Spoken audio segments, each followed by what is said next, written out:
अब बात करेंगे IMF शर्त पर किसानों से गंदम खरीदारी अब हुकूमत नहीं करेगी।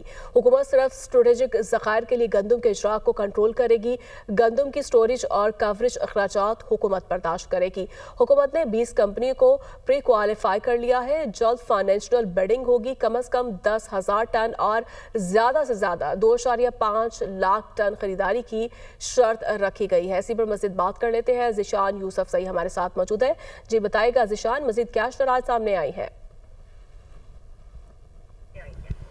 देखिए, ये पहली बार हो रहा है क्योंकि हुकूमत ये जो गंदम खरीदती है ये स्ट्रेटेजिक ज़खायर होते हैं, तो इसी वजह से हुकूमत जो है इसका जो इख्तियार है वो अपने पास रखेगी, लेकिन इसकी ख़रीदारी जो है वो हुकूमत नहीं करेगी बल्कि एक थर्ड पार्टी करेगी जो कि प्राइवेट सेक्टर से होगी।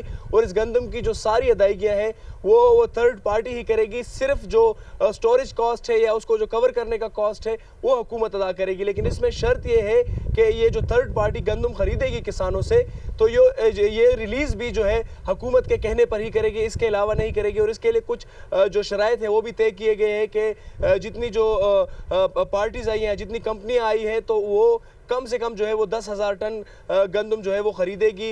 ये शर्त आयद की गई है और ज़्यादा से ज़्यादा वो 2.5 लाख टन जो गंदम है वो ख़रीदेगी। और इसकी जब वजह हमने पूछी तो बताया गया कि ये इसलिए ये शराइत रखी गई है, एक ताकि ज़्यादा पार्टीज़ आ जाए, क्योंकि पाकिस्तान में अक्सर औकात पर जो है वो पार्टीज़ या कंपनीज़ जो है वो अदालतों में चली जाती है, तो ये स्ट्रेटेजिक रिजर्व्स होते हैं, लिहाजा ताकि उन मामलात से भी बचा जा सके और IMF की जो शर्त है वो भी पूरी हो सके। तो मजमूई तौर पर हुकूमत पाकिस्तान जो है वो आने वाले साल में 60 लाख से 65 लाख टन के करीब गंदम जो है वो एक्वायर करेगी किसानों से। और ये जो है वफाकी हुकूमत जो एक्वायर करेगी वो थर्ड पार्टी के जरिए ही करेगी। थर्ड पार्टी के जरिए होगी। बहुत शुक्रिया आपका।